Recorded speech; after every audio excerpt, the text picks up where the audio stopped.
Assalamualaikum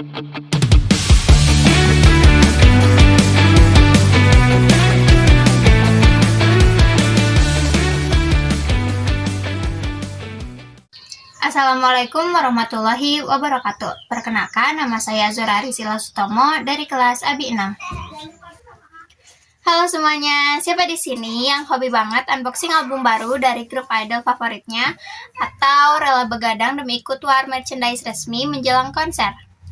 Dalam 2 dekade terakhir, gelombang Korea atau Korean Wave bukan lagi sekedar tren hiburan biasa.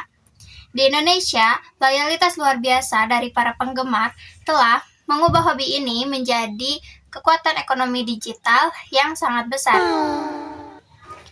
Untuk memenuhi kebutuhan koleksi ini, mayoritas K-popers di Indonesia memanfaatkan platform marketplace besar seperti Shopee, Tokopedia, Blibli, hingga Lazada. Selain praktis, transaksi lewat marketplace dinilai jauh lebih aman untuk menjangkau produk global langsung dari Korea Selatan. Tapi, pernahkah kalian sadar, di balik kemudahan tombol checkout itu, ada aspek hukum perpajakan nasional yang ikut bergerak di setiap transaksinya. Di video kali ini, kita akan membedah secara mendalam tentang pajak pertambahan nilai atau PPN pada pembelian produk hobi K-pop di marketplace Indonesia. Pesatnya pertumbuhan transaksi digital ini tentu menuntut kesiapan regulasi dari pemerintah. Tujuannya sangat jelas, yaitu menciptakan level playing field atau keadilan berusaha antara pelaku usaha konvensional di toko fisik dengan para pelaku usaha di platform digital. Sebagai respon, pemerintah Indonesia mengesahkan Undang-Undang Nomor 7 Tahun 2021 tentang harmonisasi peraturan perpajakan atau yang lebih populer disebut UU HPP. Melalui aturan ini, jangkauan PPN diperluas lewat sistem PMSE, yaitu perdagangan melalui sistem elektronik. Pemerintah mempunyai hak untuk menunjuk platform marketplace besar bertindak sebagai wajib pungut pajak.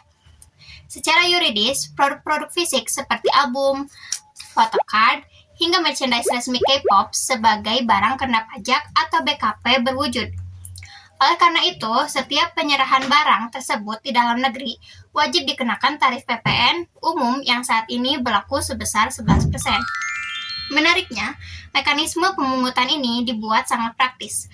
Aturan ini tidak membebankan administrasi pajak yang rumit langsung kepada penjual kecil atau merchant individu di marketplace. Sistem marketplace lah yang memotong PPN 11% secara otomatis dari dasar pengenaan pajak.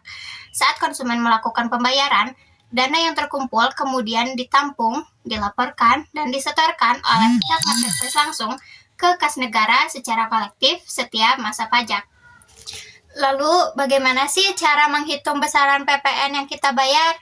Berdasarkan analisis dokumen regulasi, formulasi perhitungan PPN atas komoditas K-pop di marketplace Indonesia secara teoretis terbagi menjadi 2 koridor utama yang dipengaruhi oleh jalur distribusi logistik barangnya. Skema pertama adalah transaksi domestik atau pembelian dari penjual lokal. Ini terjadi kalau kamu membeli album dari reseller atau toko lokal yang berdomisili di Indonesia. Dasar pengenaan pajak atau DPP yang digunakan adalah harga jual neto produk setelah dikurangi potongan harga atau diskon resmi toko di dalam aplikasi.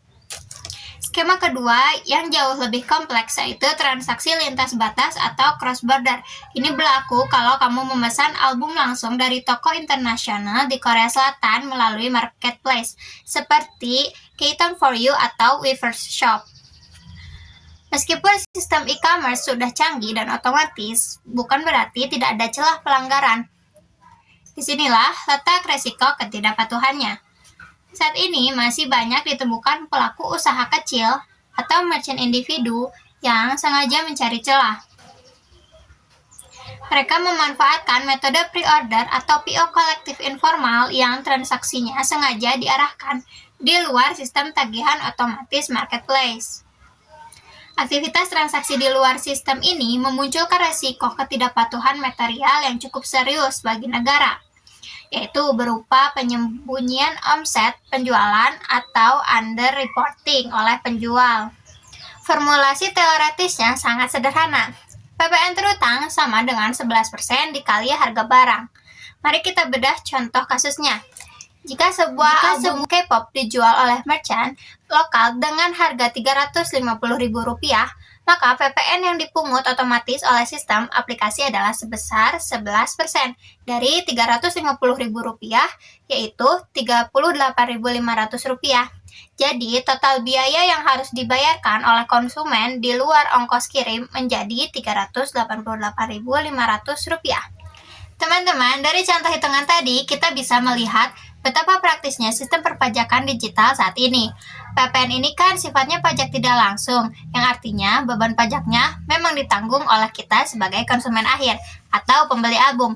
Namun, kita tidak perlu repot-repot menyetorkannya sendiri ke kantor pajak. Bayangkan kalau setiap selesai check out satu buah album, kita harus membuat kode billing sendiri, lalu pergi ke bank atau ATM hanya untuk membayar pajak yang Rp38.000 tadi.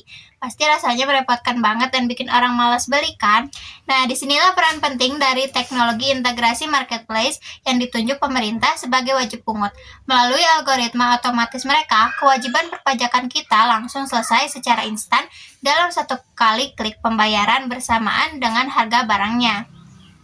Untuk mengatasi risiko tersebut, penerapan PPN PMSE dengan menunjuk pihak ketiga yaitu marketplace menjadi strategi yang sangat efektif.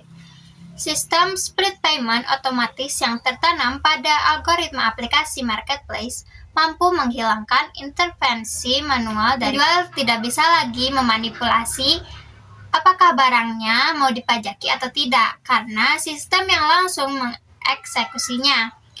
Dampaknya, pelaporan pajak menjadi lebih akurat, transparan, dan akuntabel. Selain itu, strategi pengenaan pajak yang transparan pada invoice digital ini secara tidak langsung menjadi sarana edukasi yang sangat baik. Hal ini melatih kepatuhan formal dan membangun kesadaran pajak sejak dini bagi konsumen. Mengingat mayoritas basis penggemar K-pop di Indonesia didominasi oleh generasi muda. Ditinjau dari fungsi anggaran atau budgeter, tingginya volume transaksi produk K-pop menjadikannya sebagai instrumen perluasan basis pemajakan baru yang sangat potensial untuk menyumbang likuiditas kas negara demi membiayai pembangunan fasilitas publik. Sementara dari fungsi mengatur atau regularen, penarikan PPN 11% di ekosistem digital ini penting untuk menciptakan keadilan lingkungan usaha agar toko retail fisik di dalam negeri tidak kalah bersaing. Sebagai kesimpulan, mekanisme PPN produk K-pop melalui sistem PMSE di Marketplace Indonesia telah berjalan baik karena ditarik secara otomatis saat konsumen melakukan check-out. Namun, untuk mengoptimalkan sistem ini, ada 2 rekomendasi penting yang bisa kita ajukan. Pertama, bagi Direktorat Jenderal Pajak atau DJP, disarankan untuk terus memperketat pengawasan data e-commerce guna menutup celah transaksi pre-order kolektif informal yang sengaja dilakukan di luar sistem resmi marketplace. Kedua, bagi penyelenggara marketplace diharapkan dapat meningkatkan penataan visual invoice selain mempermudah proses transparansi PPN di lembar invoice digital marketplace ini sebenarnya punya dampak psikologis yang sangat positif untuk jangka panjang. Seperti yang kita tahu, mayoritas basis penggemar K-pop di Indonesia itu didominasi oleh generasi muda, mulai dari pelajar, mahasiswa, hingga first jobber. Selama ini, mungkin banyak dari kita yang merasa kalau urusan pajak itu rumit, membosankan, dan cuma urusannya orang dewasa yang sudah punya NPWP. Tapi, lewat transaksi pembelian merchandise K-pop yang transparan ini, generasi muda secara tidak langsung sedang diajak untuk simulasi dan kenalan dengan sistem perpajakan negara sejak dini. Begitu kita melihat rincian PPN di invoice belanjaan kita, disitulah muncul kesadaran formal bahwa kita sudah ikut berkontribusi dalam pembangunan negara. Jadi, ini adalah strategi kepatuhan yang sangat cerdas karena membangun tax awareness atau melek pajak lewat jalur hobi yang menyenangkan. Jadi, sekarang kita semua tahu kan kalau menjadi fans K-pop yang taat hukum itu juga bagian dari kontribusi nyata kita untuk membangun bangsa. Sekian dari pembahasan ini. Terima kasih. Wassalamualaikum warahmatullahi wabarakatuh. Bye-bye!